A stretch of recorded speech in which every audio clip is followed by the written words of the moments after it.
So thank you so much for sitting down and giving us some input about Lightning Squad. Given it's brand new, we're really excited to hear what your experience has been. So just tell us your name, what your role has been with Success For All. Give us a little background, and I'm going to ask you some questions. Okay, my name's Sharkey.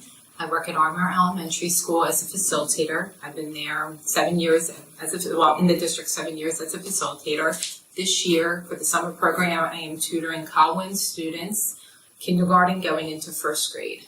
So you've been a facilitator of Success For All's reading program, right? Their school-wide Yes. program. And you utilized Tutoring with Alfie as part of that. Were you yourself providing it, or did you have somebody else? We had a tutor provided. Okay, but you had experience with it. Saw, collected the data, provided the data, met with the tutors about the data and how it was being implemented. Okay. So tell us, one of the things you mentioned, we were just talking a minute ago, was you were talking about the difference with the assessment process in Tutoring with Alfie versus Lightning Squads. Can you tell us a little bit about that?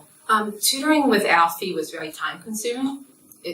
For one-on-one testing, it did take about half hour to 40 minutes to really develop a level for the child and for the student.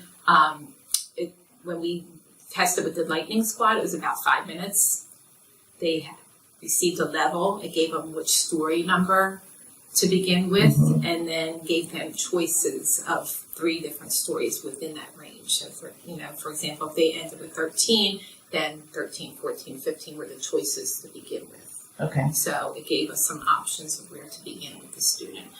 But the assessment was, for Tutoring with Alfie, very time consuming.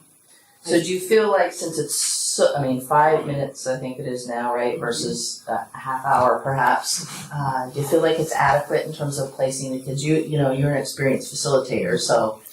Just after the students were placed and started using the program, it seemed like they were adequately placed. Okay. Because they were challenged. They had to use strategies based on their levels that they were placed at, and it didn't seem too easy for them. So it was adequate enough where they had to coach each other and use strategies based on the level that they were placed at. Okay, great.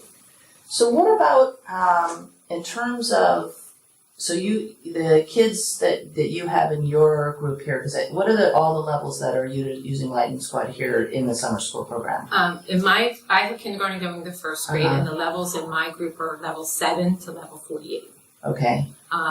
I know there's a first grade teacher, and it's similar, level 7 to 48. And I do believe that there's one teacher that's teaching older students, and I'm not really sure what their levels are, but I know that some of them are on the lower levels, like as low as 13.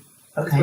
We were comparing what we were doing, and we were reading similar stories and seeing similar skills. Okay. So it is. We see that range. Okay. And I have, right now I have 10 students in my summer school program, so we're ranging from 7 to 148. How about your observations so far of how the students are responding? There's some significant differences with Tutoring with Alfie, and part of what the design was for Lightning Squad was hoping to build in more student engagement and greater student motivation. So what have you noticed? They're motivated.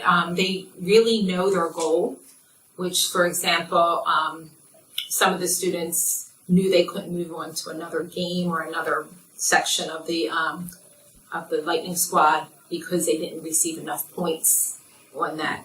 So they worked to get those points. So it is motivating that way, and the goal setting. I like that part. I really think it's valuable, the goal setting.